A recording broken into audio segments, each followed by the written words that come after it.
はいどうも、ベイメットチャンネルです。まずは、チャンネル登録者1000人達成ありがとう。これからも有意義な動画を発信していくので、どんどんコメントしてくれると嬉しいぞ。ということで本日はいつもの検証動画ではなく未発売米の性能を画像を比較したり今までの検証で分かったことなどを踏まえて解像度高く徹底考察していく。まずは8月10日発売予定のフェニックスラダー。高重量のスタミナタイプということで一番注目度が高い米じゃないだろうか。まず最も気になるであろうウィザードロット以上のスタミナがあるかについてだが、私はないと考えているぞ。その根拠として画像の比率を合わせて比較してみよう。明らかにウィザードロットの方が外形が大きく外重心であることがわかる。フェニックスウィングやコバルトドレイクなど重ければスタミナが高いわけではないので、フェニックスラダーの方がウィザードロットよりも重たかったとしてもスタミナが高いということはないだろう。期待していたブレーダーも多いとは思うが、私はスタミナのインフレが起きなくてよかったと感じているぞ。次にブレードの形状についてだが、逆台形というのはスマッシュがどうこうというよりラチェットがむき出しでバーストを狙われてしまうデメリットの方が明らかに大きいと考えている。次にラチェットの970についてはスマッシュ攻撃が得意なヘルズハンマーや姿勢崩しが得意なコバルトドラグーンなどバースト対策をしながら高さを上げたい時に採用できるとは思うが、必須級のパーツではないだろう。最後にグライドビットについては先端の丸い形状とその付け根に段差があるため姿勢保持能力があるのではないかと考えている。持久力については単体測定では円の小さいボールビットの方がスタミナが高いかもしれないが、第2のスタミナ系ビットとして 3on3 デッキへの採用もありだと思っているぞ。グライドビットの持久力が明らかにボールビットを上回らない限りフェニックスラダーデッキセットが環境に影響することはないと考えているので、お金に余裕がなければわざわざ買わなくてもいいと考えているぞ。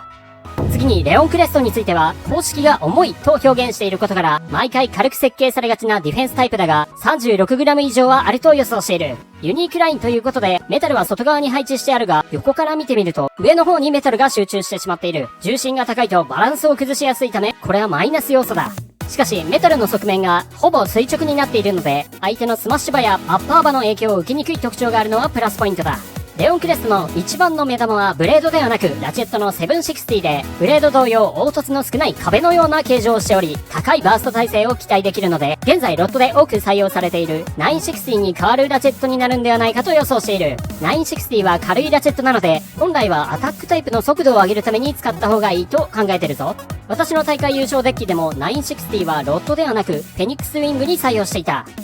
最後にエアロベガサスについてはまず画像で比較してみよう。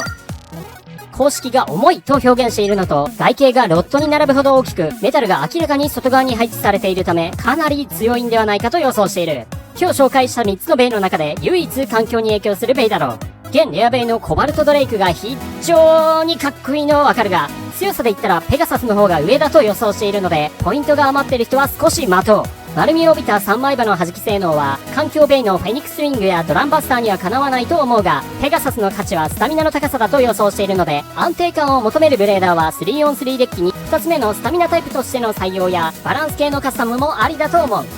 そういえば私の優勝デッキを紹介し忘れていたのでついでに紹介させてもらおう。まず1番手はドランバスター 560LF。 言わずと知れたロット対策のカスタムだ。ロットに当てたいので相手の今までのバトルを見て1番手か2番手で入れ替えてるぞ。560は160よりも暴れすぎないのでロットに勝ち越せる攻撃力は維持しながら安定感を増しているぞ。2番手はウィザードロット 160O。当チャンネルで誕生した最強の持久力を持つカスタムだ。予選のワンベイバトルではミラーマッチでも大活躍で一度もスピン負けすることなく勝ち進むことができた。準決勝まではオーブで勝ち進み、決勝では相手がロットヘキサで来るのが分かっていたので安定性の高いボールビットに変更したりと臨機応変に対応したぞ。3番手はフェニックスウィング 960T。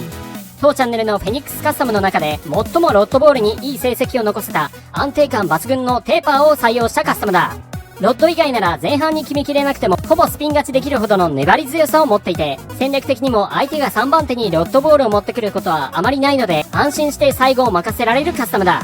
もちろん相手の今までの傾向を見て他のビットに履き替えることはあるが、基本的にはこのカスタムで優勝したぞ。以上、いつもの検証とは異なり話したいことを話すだけの動画になってしまったが参考になれば幸いだ。ぜひみんなの考えもコメント欄で教えてくれ。ではチャンネル登録コメントでみんなのリクエストも待ってるぜ。次の動画でまた会おう。